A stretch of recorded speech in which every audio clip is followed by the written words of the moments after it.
Just in, Putin may have personally approved the arrest of Wall Street Journal reporter Evan Gershkovich. So there's attention on him, but it's cause to remember that Paul Whelan, the former Marine, has been a Russian hostage on the same trumped-up charges for over 4 years. Let's bring in David, the twin brother of Paul. It's great to have you. Thank you very much. I wish I had had you sooner, to be honest, but at least this gives us an opportunity. What can you tell us about the most recent word of how your brother's holding up? I think he's a little bit rattled by the fact that the Kremlin has again arrested an American, again charged them with espionage. He is trying to survive. He's been there for 51 months now and has some routines to help him get through the day, so that he starts the day singing the national anthem and does other things to try and get through each day. But I think he's anticipating that perhaps once again he will be left behind, and that he's got still many more years to serve in the prison. And what is your best sense and the family's best sense of why he's not the priority that some of these other people are? It's really hard to say.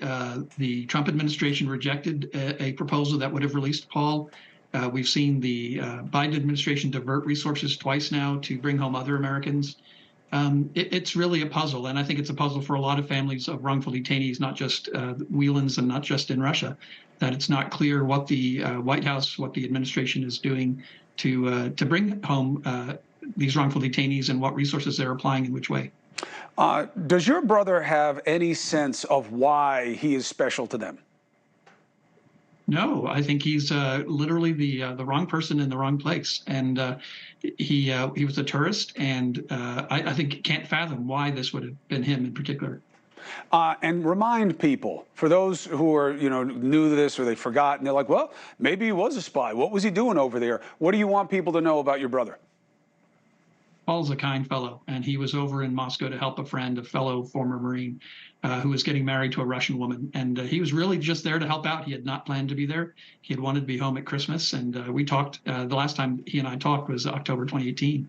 And he said, take care of mom and dad, because I'm going to go and help this friend, and then I'll be back. And he never came home. What do you know about his health? It's as good as you'd expect in a Russian labor camp. The sanctions have cut into food supplies, so the food portions are smaller that they're giving to the prisoners. He can no longer buy fresh fruits and vegetables, which they used to be able to buy from a greengrocer outside the prison.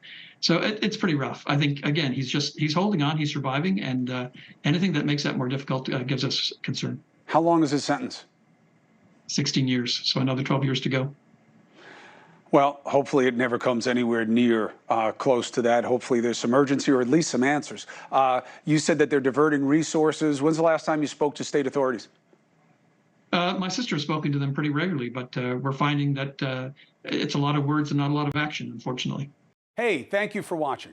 Please go to newsnationnow.com, newsnationnow.com, and you can find NewsNation on your television provider. And don't forget to click the red subscribe button down below.